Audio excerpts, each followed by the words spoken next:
Imagine you're out on a backcountry trail. The air's crisp, quiet, maybe just a gentle stream nearby. You're setting up camp, maybe, looking forward to the night. Sounds idyllic. It does, right?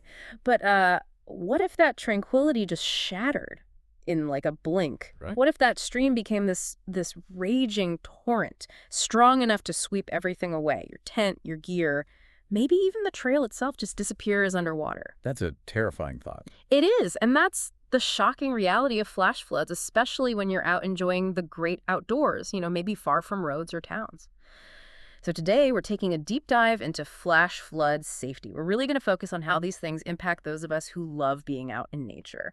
Backpacking, camping by a river, hiking remote trails. Yeah, where help isn't right around the corner. Exactly. We've pulled together a stack of sources, recovery guides, safety advisories, even some pretty sobering disaster reports. And our mission really is to equip you with the vital insights. Understanding what these floods are, how to repair when you're maybe off-grid, and crucially, knowing how to react when, well, minutes genuinely count. Okay. We'll pull lessons from recent events, some tragic ones, unfortunately, and mix that with expert advice. The goal is actionable knowledge, stuff that could, really make a difference out there. Right. Let's start with the basics then. When we talk about flash floods, the flash part seems obvious, but what really makes them different from, say, river flooding? And why is that speed so dangerous, especially if you're caught out on a trail? That's a great place to start because the flash aspect is key. A flash flood is, well, it's defined by rapidly rising water. We're talking minutes, maybe a few hours at most. Not days building up. No, exactly. Not that slow onset. It usually comes from intense, heavy rainfall, but it can also happen because of dam or levee failures or even ice jams releasing water suddenly. The critical thing for anyone outdoors hiking, camping, is that they often occur with very little warning. Sometimes, honestly, too quickly for official warnings to even get out. You kind of have to be your own early warning system. Wow. Okay. And, looking at the bigger picture, Texas is notoriously vulnerable. NOAA, that's the National Oceanic and Atmospheric Administration, they actually call it Flash Flood Alley. Flash flood alley. Why Texas specifically? Well, it's a mix of things. Geography and weather patterns. You've got this rocky, clay-rich soil that doesn't soak up water fast, especially if it's already wet. Right. Then there are low coastal areas and also really steep terrain in the central part of the state. The Texas Hill Country, actually, is considered the most flash flood-prone area on the entire continent. The whole continent. That's quite a statement. It is. And what that means for people outdoors is that a beautiful hike, maybe down in a canyon or along a creek bed, can turn deadly incredibly fast. So how do the weather patterns play into that? They really amplify the risk. You get these strong frontal systems coming down from the Great Plains, and they clash with intense storms moving in from the Pacific and the Gulf of Mexico. Okay. A collision? Pretty much. And when those systems meet, the rain can fall so incredibly fast the ground just can't keep up. All that extra water, the runoff, it funnels straight into the nearest stream, creek, or gully. Which is often right where the trails are or where people camp. Precisely. So that runoff turns your quiet streamside camp, or that path next to the creek, into this raging, destructive force in minutes. The very things that draw you outdoors become the biggest hazards. That paints an incredibly vivid and frankly alarming picture. What do the statistics say? What's the actual human cost we're talking about? The numbers are pretty grim, unfortunately. Yeah. Flash floods are the #1 weather-related killer in the U.S. Number one, more than tornadoes or hurricanes. In terms of fatalities, yes. And just in the last 10 years, Texas alone reported over 500 flash flood events. 7 of those were big enough to be declared federal disasters. 510 years. Yeah, the frequency is staggering. And a lot of those incidents happen in rural areas or affect people who are outdoors recreating. Okay, to really bring this home, let's look at a specific tragic example from the sources. The Central Texas floods back in 2015 around Memorial Day, that seems like a stark illustration, especially for people outdoors. Yes, that event really underscores the suddenness and the danger, particularly for campers or people near rivers.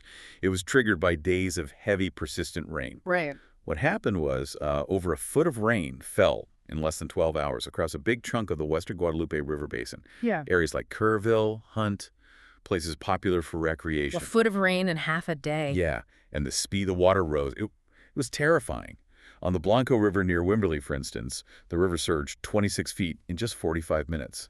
We're gone. 26 feet in 45 minutes. That's almost unimaginable. It's incredibly fast. The aftermath was, well, devastating. Homes, vehicles just washed away. Rescue efforts kicked in immediately. Helicopters, boats, drones, the works. And the impact on people specifically in those outdoor settings, campgrounds, cabins by the river. That's what's so relevant here. The sources specifically mention camps isolated by washed-out roads. People were tracked.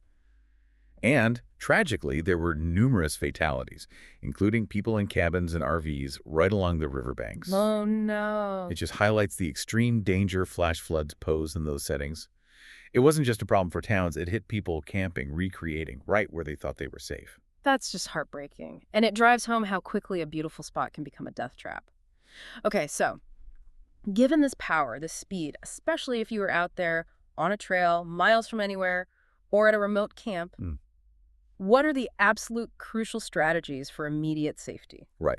The first thing, the most critical, is staying informed.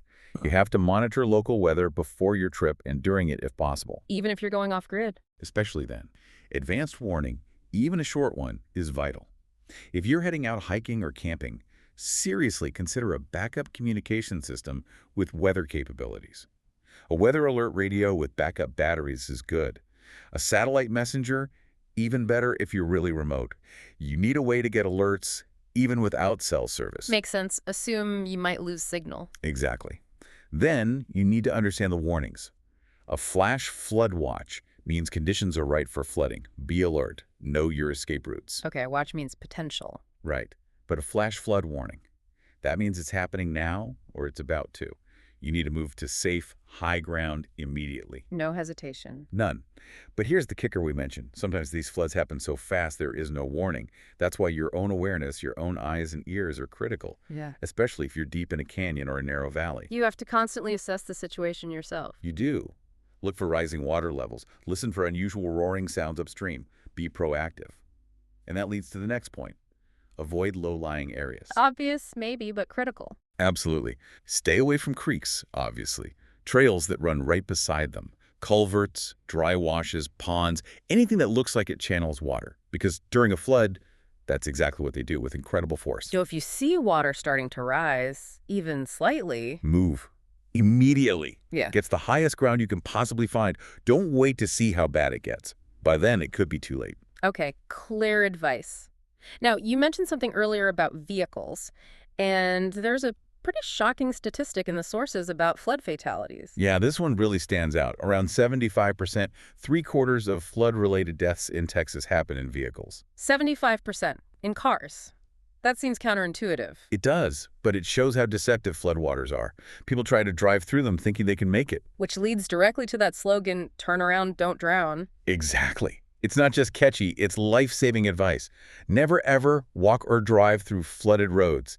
Just 6 inches of moving water can knock you off your feet. 6 inches? That's barely ankle deep. Right. And 12 inches, just a foot of rushing water. That can carry away most cars. 2 feet. Yeah. That'll sweep away SUVs, trucks. It takes frighteningly little water to lose control completely. So what do you do if somehow you do get trapped in a vehicle in rising water? The general advice is stay in the vehicle unless water's rising inside it. If it starts flooding the cabin, then get out quickly and move to higher ground if you safely can. And definitely never drive around barricades. The road underneath might be washed out. You just don't know what's under that water. So your instinct might be to get out, get home, but you have to fight that sometimes. You absolutely do. Caution overrides urgency here. And what about after the flood? Say you're hiking back out or returning to a campsite after the water's gone down. The danger isn't over, is it? No, definitely not.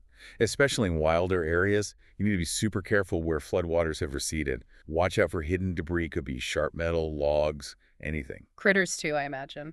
Oh yeah.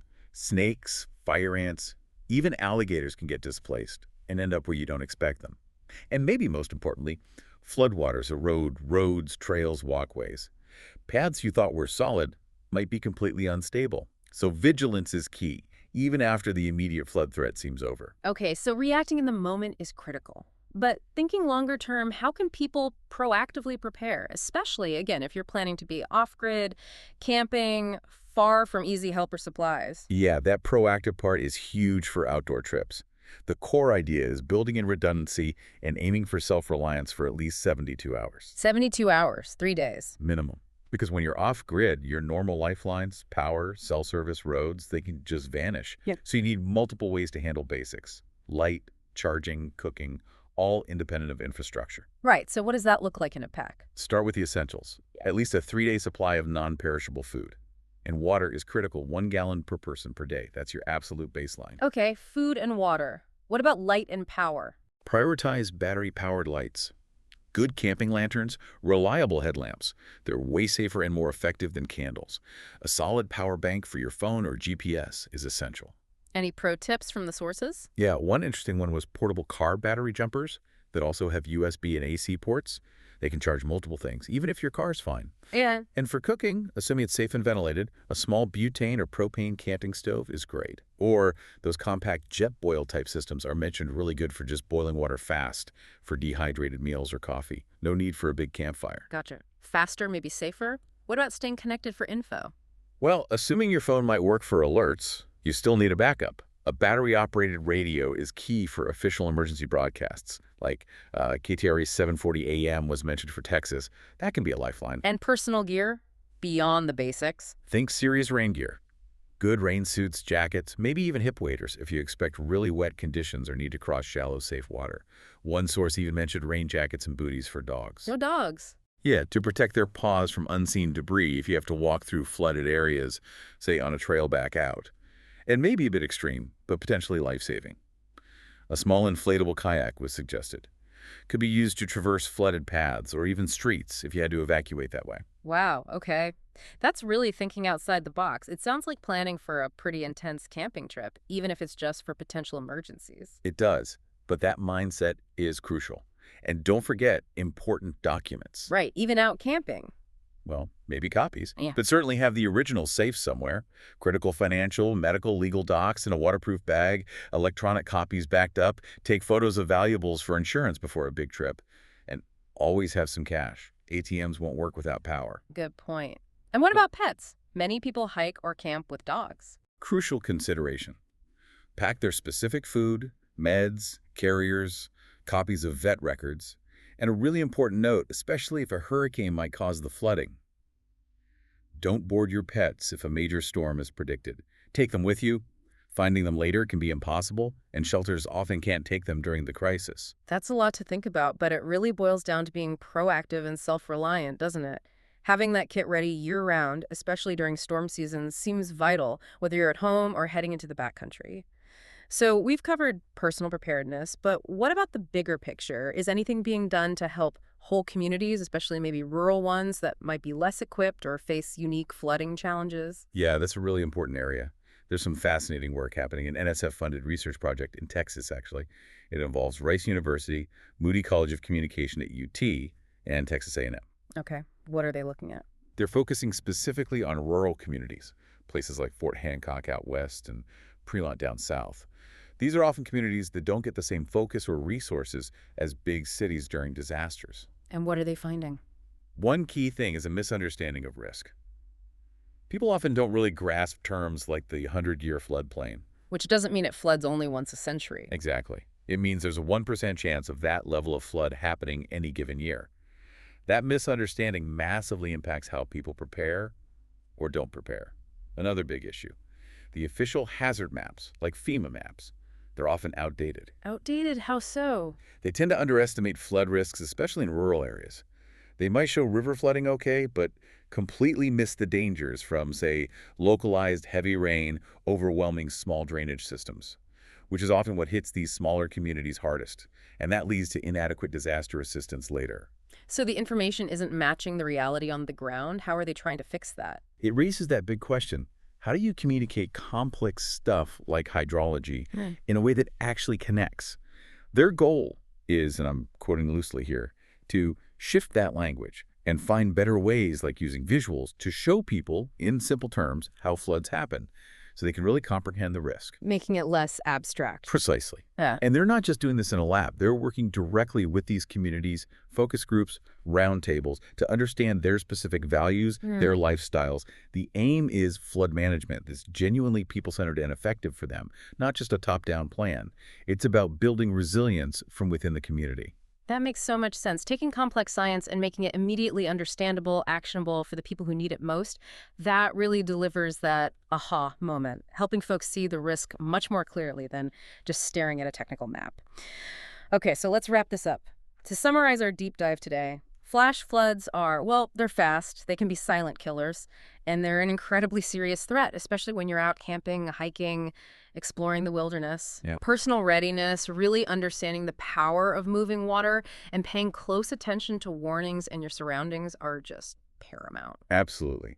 And just to reiterate that core idea, knowledge is only truly valuable when you understand it and can apply it. That turn around, don't drown mantra. It's simple, yes, but it's a life-saving directive. Commit it to memory, especially when you realize how many deaths happen just from underestimating shallow moving water. So our final thought for you. Given how quickly that quiet streamside camp can become a raging river, or how fast a familiar trail can vanish underwater, what's one small change you'll make on your next outdoor adventure to stay truly well-informed and prepared?